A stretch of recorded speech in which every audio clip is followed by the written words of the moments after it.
নমস্কার ও স্বাগতম। আপনি দেখছেন গীতাঞ্জলি লাইফস্টাইল। আজ আমরা আলোচনা করব ভগবদ গীতার সেই অঘম বাণী, সৎসঙ্গে স্বর্গবাস, অসৎসঙ্গে নরকবাস। কিভাবে আমাদের সঙ্গী আমাদের জীবন ও ভবিষ্যৎ নির্ধারণ করে তা আমরা গীতার আলোকে বিশ্লেষণ করব।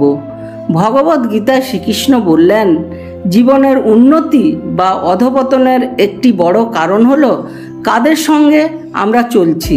সৎসঙ্গ মানে এমন মানুষের সঙ্গে থাকা যারা ধর্ম, জ্ঞান ও ভক্তির পথে চলে। যখন কেউ সজ্জনের সাহচর্যে আসে তখন তার মন ধীরে ধীরে শান্ত হয়। মনের উপর একটি পবিত্র শক্তি কাজ করে যা তাকে সত্যের পথে নিয়ে যায়। অপরদিকে অসৎসঙ্গ মানে হলো যারা পাপ ভোগ ও মায়ের পেছনে ছুটে, তাদের সঙ্গে মিশে যাওয়া, এতে আত্মার অবনতি ঘটে।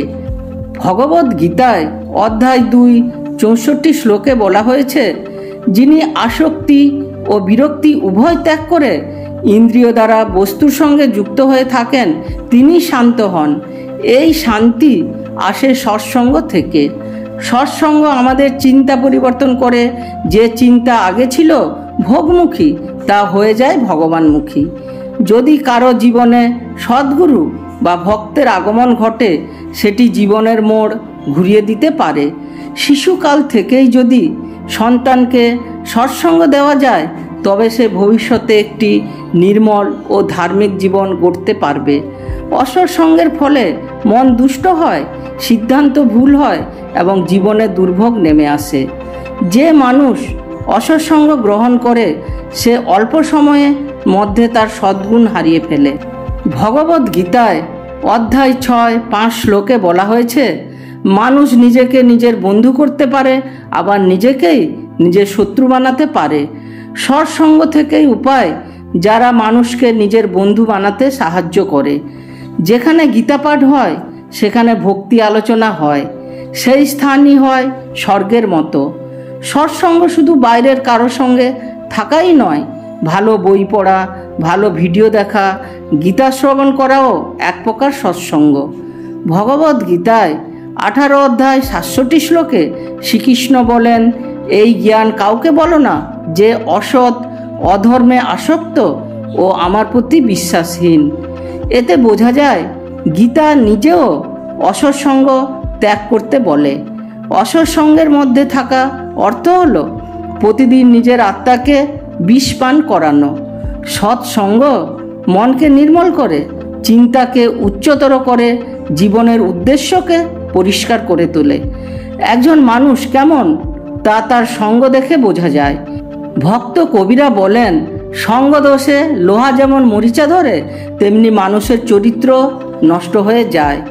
একজন মাতাল বন্ধুর সঙ্গে যদি সময় কাটান, আপনি চাইলে না চাইলেও সেই জীবনে জড়িয়ে পড়বেন। অন্যদিকে যদি কোনো সাধুর সঙ্গে গিয়ে ঘণ্টাখানেকও বসেন, আপনি কিছু না কিছু শিখলেও তার প্রভাব আপনার হৃদয়ে পড়বে। যেমন গঙ্গা জলে ডুব দিলে শরীর পবিত্র হয়, তেমনি সৎসঙ্গ মনকে পবিত্র করে তোলে। ভক্ত প্রহ্লাদ ছোটবেলায় সৎসঙ্গ লাভ করায় ভগবান নারায়ণের ভক্ত হন, যদিও তার পিতা ছিলেন অসুর। ধৃতরাষ্ট্র কুরুসভায় অসৎ লোকেদের কথায় বিভ্রান্ত হয়ে পাণ্ডবদের প্রতি অন্যায় করেছিলেন। অর্জুনের জীবনে শ্রীকৃষ্ণের সঙ্গই তাকে মহাযোদ্ধা এবং জ্ঞানী করে তোলে। প্রতিদিন যদি আমরা গীতা পাঠ করি, ভালো চিন্তাধারা নিয়ে থাকি, সেটাই থাকা হবে সৎসঙ্গে। আপনি যদি সমাজে সৎ মানুষের সাহচর্য নেন তাহলে আপনার নৈতিক মানও বৃদ্ধি পাবে। পাপী সঙ্গ আপনাকে সৎ পথ থেকে বিচ্যুত করতে পারে, তাই সতর্ক থাকা সবসময়ই উচিত। জীবনে যদি প্রকৃত সুখ চান তবে সৎসঙ্গকে বেছে নিন এবং অসৎসঙ্গ ত্যাগ করুন। নিজের চারপাশের মানুষদের বিচার করুন, তারা কি আপনাকে সত্য পথে উৎসাহিত করে? যে সম্পর্ক আপনাকে ভগবানের কাছ থেকে দূরে নিয়ে যায় তা ত্যাগ করাই শ্রেয়। সৎসঙ্গ আপনাকে প্রেরণা দেবে, উৎসাহ দেবে, আত্মবিশ্বাস দেবে। গীতা পড়া, হরিনাম করা ধর্মীয় আলোচনা এগুলো নিয়মিত চর্চা করুন।